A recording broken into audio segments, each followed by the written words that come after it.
स्वागत है आप सभियों का राइट डायरेक्शन एकेडमी के यूट्यूब चैनल पे। माय नेम इज ऋषिकेश और आज के हमारे वीडियो का टॉपिक है लॉ कॉलेजेस का सिलेक्शन करने के समय कौन से क्राइटेरियाज को अपने माइंड में रखना चाहिए। In short, how to select a law college. जब भी ये पूरा वीडियो हम लोग रिकॉर्ड करेंगे या इसको पेश करेंगे आपके सामने, तो इसमें अटेंडेंस रिलेटेड जो भी रूल्स रेगुलेशंस है, फीस का मसला, ये सब चीजें भी हम लोग डिस्कस करने वाले हैं। So basically, under the brand name of Right Direction Academy, we provide coaching for different law entrance examinations जैसे कि CLAT, Law CT, Symbiosis, etc. At the same time, we also provide coaching and guidance for law semester examinations. अब before we dive into the details, उसके पहले हम लोग थोड़ा सा इसका बेसिक समझ लेते हैं। अगर आपको एलएलबी करना है, किसी भी स्टूडेंट को लॉ करना है, तो उसके लिए जनरली दो एंट्री पॉइंट रहता है।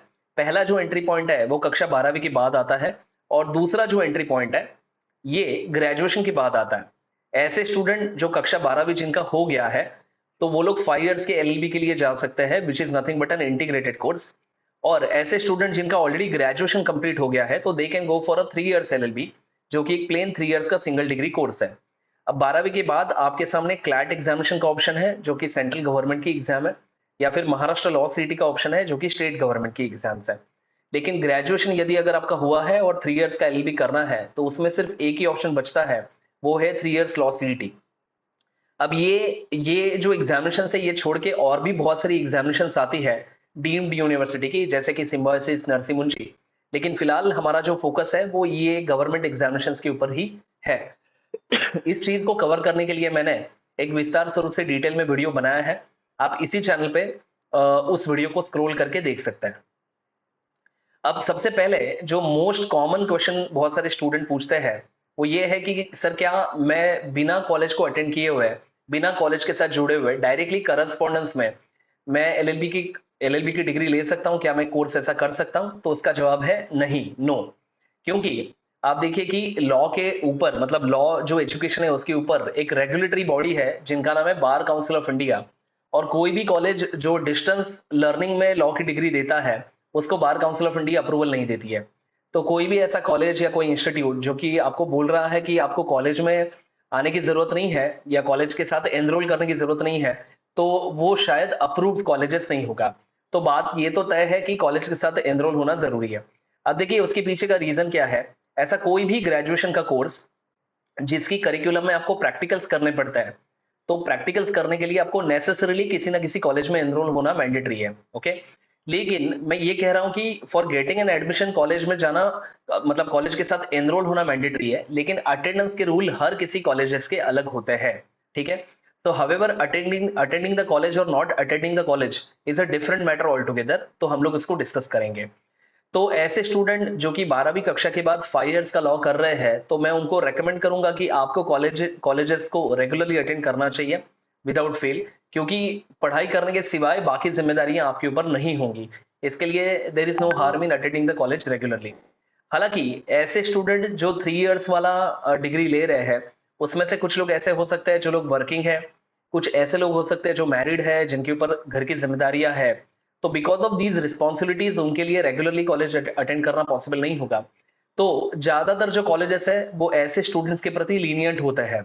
अब आप देखिए कि इसमें लॉजिकली चीज क्या है कि मैक्सिमम कॉलेजेस जो 3 इयर्स लॉ कॉलेज की, मतलब 3 इयर्स की डिग्री प्रदान करने वाले हैं, तो उनकी मैनेजमेंट, उनके ट्रस्टीज, उनके एचओडीज, प्रिंसिपल, इनको इसके बारे में पता है कि हमारे यहाँ पे जो भी स्टूडेंट आने वाले हैं वो 90% स्टूडेंट विल बी वर्किंग। क्योंकि आप देखिए कि ग्रेजुएशन ये क्राइटेरिया है, तो every student is a graduate student and majority of them would be working, having family responsibilities. तो अगर इस चीज को लेके हम लोग बहुत ही ज्यादा स्ट्रिक्ट रहेंगे, तो इसका अंतिम नतीजा ये होगा कि उस कॉलेजेस में एडमिशन नहीं होगी, या जो हुए हैं तो लोग अगले साल उसके उसमें कंटिन्यू नहीं करेंगे। तो इवन कॉलेजेस भी काफी हद तक लीनियंट होते हैं। नाउ सी ऑन रिकॉर्ड, ऐसा कोई भी प्रिंसिपल या कोई भी मैनेजमेंट का पर्सन आपको नहीं बताएगा, but it is a open secret, it's a mutual understanding between the college and the students. तो ये कंफ्यूजन मैंने आपका क्लियर कर दिया। तो इन शॉर्ट इसका जो समरी है वो ये है कि सीईटी देने के बाद आपको कैप राउंड में पार्टिसिपेट करना मैंडेटरी है, किसी ना किसी कॉलेज में एनरोल करना मैंडेटरी है। लेकिन यदि अगर आप 3 इयर्स के स्टूडेंट हैं और जेन्युइनली आप बिजी होते हैं, तो फिर आप प्रिंसिपल को या कॉलेजेस को रिक्वेस्ट करके ये कह सकते हैं कि विद रिस्पेक्ट टू अटेंडेंस आपको लीनियंसी दे। एंड फिर वो कॉलेज आपको लीनियंटली ही ट्रीट करेगा as far as attendance is concern. ठीक है, तो ये एक चीज है जो ज्यादातर क्वेश्चंस स्टूडेंट पूछते हैं। अब उसके बाद आप देखिए कि कोर्सेज आपके कौन से हैं, उसके ऊपर भी बहुत सारी चीजें डिपेंड करती है।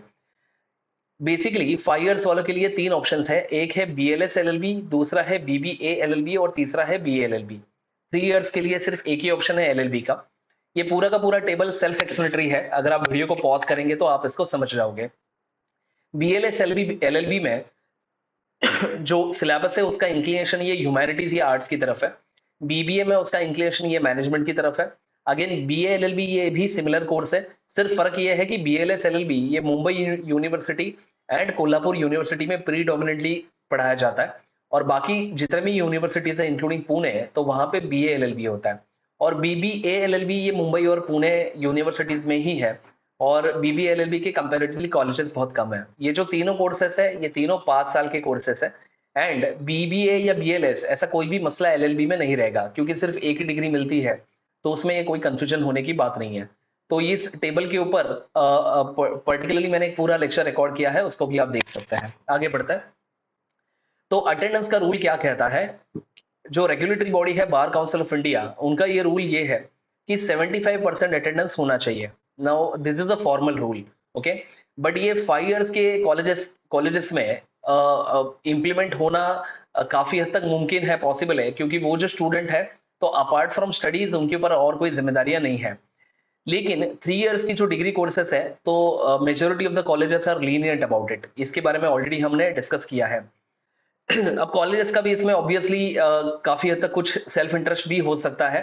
जैसे आप देखिए कि अगर वो बहुत ही ज्यादा स्ट्रिक्ट है अटेंडेंस को लेके, तो इसका नतीजा ये निकलेगा कि उस कॉलेजेस में एडमिशन्स फिर कुछ होंगे ही नहीं, क्योंकि ज्यादातर जो स्टूडेंट है 3 इयर्स वाले वो वर्किंग है, और कॉलेज अगर लीनियंट नहीं है या स्ट्रिक्ट है तो फिर एडमिशन्स नहीं लिया जाएगा, तो उतनी सारी जो सीट्स है वो वेकेंट हो जाएंगी। ठीक है, and obviously it is a financial loss to the college.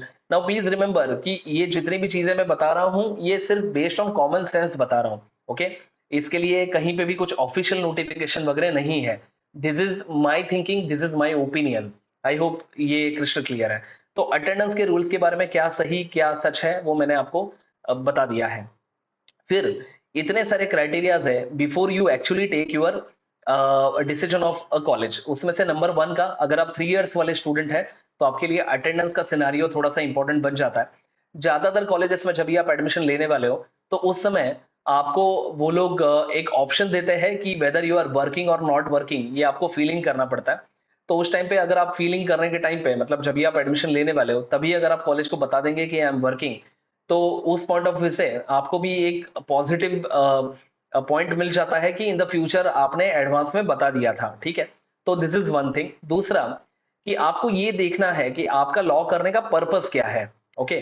जैसे कुछ लोग LLB इसके लिए करते हैं क्योंकि उनको जॉब में प्रमोशन चाहिए, कुछ लोग लॉ इसके लिए कर रहे हैं क्योंकि उनको खुद को लिटिगेशन करना है, कुछ लोगों का लॉ करने का पर्पस ये है कि उनका खुद का कोई सिविल या क्रिमिनल मैटर चल रहा है और उनको लॉ के बारे में लिटरेसी होनी चाहिए। तो अगर आपका पर्पस लिटिगेशन है या फिर उस पर्टिकुलर क्षेत्र में करियर करना है, तो जाहिर सी बात है कि वहां पे कॉलेजेस की टीचिंग, किस तरीके का इंफ्रास्ट्रक्चर है, ये सब चीजें आपके लिए इंपॉर्टेंट रहेंगी। लेकिन just for the sake of your promotion या फिर आपके एग्जिस्टिंग बिजनेस में आपको उसकी हेल्प होने वाली है, तो उससे कॉलेज से ज्यादा फर्क नहीं पड़ने वाला है। तो फिर आपने क्राइटेरियाज को बदलना चाहिए। तो पहली चीज ये है कि आपका लॉ करने का पर्पस क्या है, उसको आप लिख लीजिए, उसको आप थोड़ा सा ब्रेनस्टॉर्मिंग करिए। फिर तीसरा ये है कि आपके खुद के मार्क्स कितने हैं। अगर आपका स्कोर ये 50 60 70 के दरम्यान है and if you are expecting a college और लाइक GNC और ILS, तो वो होने नहीं वाला है। ठीक है, तो थोड़ा सा प्रैक्टिकल अप्रोच भी आपको रखना है कि भैया आपका स्कोर क्या है और इस स्कोर के ऊपर मेरे को कौन से कॉलेजेस मिल सकते हैं। ठीक है, ये भी एक क्राइटेरिया होता है। तीसरा कि 5 इयर्स के लॉ के जो स्टूडेंट है तो उनका अगर कोर्स डिसाइडेड हो गया है कि जैसे मुझे BBA LLB ही करना है, तो जाहिर सी बात है कि आपके पास कॉलेजेस के ऑप्शंस ये कम है और उसी कॉलेज को आपको प्रायोरिटी देनी है। लेकिन if you are okay with BLS तो फिर आपके पास कॉलेजेस के ऑप्शंस बढ़ जाते हैं। अगर आपको BA LLB करना है तो मुंबई में ज्यादा कॉलेजेस नहीं है BA के लिए, maximum colleges you will find in Pune. तो ये भी एक क्राइटेरिया हो सकता है कि कौन सा कोर्स वो कॉलेजेस ऑफर कर रहे हैं। ठीक है, और आपको क्या चाहिए। फिर रेपुटेशन, उस कॉलेजेस का ओवरऑल टीचिंग कैसा है और वहां पे प्लेसमेंट का सिनारियो कैसा है। अब आप देखिए, फ्रैंकली स्पीकिंग, किसी भी कॉलेज में आप जाइए, वहां पे प्लेसमेंट सेल रहेगा और वो लोग मतलब कोशिश यही करेंगे कि हमारे यहाँ से मैक्सिमम बच्चों का प्लेसमेंट हुआ है, ऐसा करना या फिर एटलीस्ट ऐसा दिखाना, ठीक है। लेकिन ट्रस्ट मी कि अगर अगर लेट्स अज्यूम कि 100 लोगों की एक पूरी बैच है, तो उसमें से जो टॉप 20-30% लोग होते हैं उनका प्लेसमेंट्स होता है। जो नीचे वाले रिमेनिंग लोग हैं जिनका प्लेसमेंट नहीं हुआ है, वो किसी भी कॉलेज में जाने दीजिए, वो नहीं होने वाला है। क्योंकि अगर उन्होंने अपने कोर्स के प्रति या अपने स्किल्स के प्रति उतनी मेहनत नहीं की है, तो तुरंत जॉब मार्केट में आपको अपॉर्चुनिटीज नहीं मिलने वाली है, ठीक है। तो ये एक चीज है, बट फिर भी कॉलेजेस का रेपुटेशन, वहां का teaching, that does make a difference, तो इसको आप थोड़ा सा देख सकते हैं। इसका सबसे बेहतर तरीका है ये जानने का, एक तो उस कॉलेज में आप जाइए, स्पेशली तभी जब भी उस कॉलेजेस के लेक्चर चल रहे हैं, मतलब छुट्टियां नहीं है उस टाइम पे, और वहां के जो आपके सीनियर्स है जो ऑलरेडी 1 या 2 साल वहां पे गुजारे हैं, उन स्टूडेंट के साथ अगर आप वार्तालाप करेंगे तो you will get a first hand picture कि वहां पे ओवरऑल पढ़ाने का माहौल कैसा है, ठीक है। फिर कुछ लोगों के लिए फाइनेंशियल क्राइटेरिया इंपॉर्टेंट हो सकता है कि कॉलेज की फीस क्या है, ठीक है। लेकिन अगर मान के चलो कि कम फीस वाला कॉलेज है जो आपके रेसिडेंस से बहुत दूर है, और थोड़ा सा ज्यादा फीस का कॉलेज है जो आपके बगल में है, तो आप उस चीज को भी फैक्टर इन करना कि आपको इतने दूर जाना है तो आपको लोकल ट्रेन का पास लगेगा, रोज का शेयर रिक्शा या शेयर टैक्सी लगेगी, ठीक है। तो ये छोटी छोटी चीजों को अगर आप कैलकुलेट करके फिर भी वो फीस जस्टिफाई हो रहा है, तो फिर ठीक है। अदरवाइज फिर आपने ऐसा ऑप्शन लेना चाहिए जिसमें फीस थोड़ा सा मार्जिनली ज्यादा है लेकिन वो आपके नजदीक है, घर के पास है, ठीक है। वो देख लेना आपके लिए क्या कन्वीनियंट है। फिर सातवां पॉइंट ये है कि ट्रैवलिंग टाइम। मैंने जब ये एलएलबी कंप्लीट किया था, तो that time I had sufficient amount off score जो कि मुझे जीएलसी में मिल सकता था। बट मैं जहां पे रहता हूँ वहां से जीएलसी कॉलेज ये दूर है, और ये कॉलेजेस का टाइमिंग ये सुबह का होता है। तो इतने जल्दी सुबह वहां पे जाना और फिर वापस आके जॉब को ज्वाइन करना, ये पॉसिबल नहीं था। इसके लिए I chose a college which was of a decent category, जो कि मेरे घर से नजदीक है। तो ट्रैवलिंग टाइम ये बहुत ही इंपॉर्टेंट सिनारियो होता है, स्पेशली ऐसे स्टूडेंट जो कि 5 इयर्स वाला कॉलेज करने वाले, मतलब कोर्स करने वाले हैं। क्योंकि आप देखिए कि जो भी डिसीजन आप आने वाले 1 आध 2 महीने में लोगे, तो उस डिसीजन के साथ आपको आने वाले 5 साल तक रहना पड़ेगा, ठीक है। इसके लिए ये चीज जरूरी हो जाती है। अगर अगर आपने कोई ऐसा चॉइस लिया जिसकी वजह से रोज का 2 घंटा आपका सेव हो रहा है, तो आप इसको कैलकुलेट करिए। 2 घंटा मल्टीप्लाइड बाय 5 दिन एक हफ्ते में, मल्टीप्लाइड बाय 25 दिन एक पूरे महीने में, उस तरीके से 5 साल का कैलकुलेशन आप करिए। तो उतने सारे समय में आप नई स्किल्स को सीख सकते हैं, आप ज्यादा बुक्स पढ़ सकते हैं, आप लीजर टाइम स्पेंड कर सकते हैं, ठीक है। आप ज्यादा सोच सकते हो, you can complete your sleep. तो या फिर कोई नया स्किल को आप सीख सकते हो। तो ये भी एक क्राइटेरिया होता है कि कॉलेजेस को डिसाइड करने के लिए, ओके। फिर आठवां पॉइंट ये है कि आप 5 इयर्स वाले लॉ स्टूडेंट है या 3 इयर्स वाले लॉ स्टूडेंट है, इसमें फर्क पड़ेगा। जैसे 5 इयर्स वाले हैं तो आपके लिए यही लॉजिक है कि जो अच्छा पढ़ाते हैं वहां पे जाओ। 3 इयर्स वाले जो स्टूडेंट है उनके लिए बहुत सारे क्राइटेरिया हो सकता है, जैसे financial criteria I would say. जैसे आपका नजदीक नजदीक वाला जो कॉलेज है वो भले आपके रेसिडेंस के पास नहीं है, बट जहाँ पे आपका वर्क प्लेस है, ऑफिस है, वहां से कोई कॉलेज नजदीक है, ठीक है। कुछ स्टूडेंट ऐसे होते हैं जो बैंकिंग सेक्टर में काम कर रहे हैं और वो लोग दोपहर में रिलेटिवली फ्री हो जाते हैं। तो कॉलेज, कुछ कुछ कॉलेजेस ऐसे हैं जो शाम का बैच वहां पे होता है, जैसे कि बीपीएम थाना college, they have their batch timings from 4:30, और ज्यादातर कॉलेजेस ही मॉर्निंग में चलते हैं। तो 3 इयर्स वालों के सामने अलग अलग टाइप के ऑप्शंस हो सकते हैं। तो अल्टीमेटली आप कौन सा कोर्स करने वाले हैं उसके ऊपर बहुत सारी चीजें डिपेंड करती है।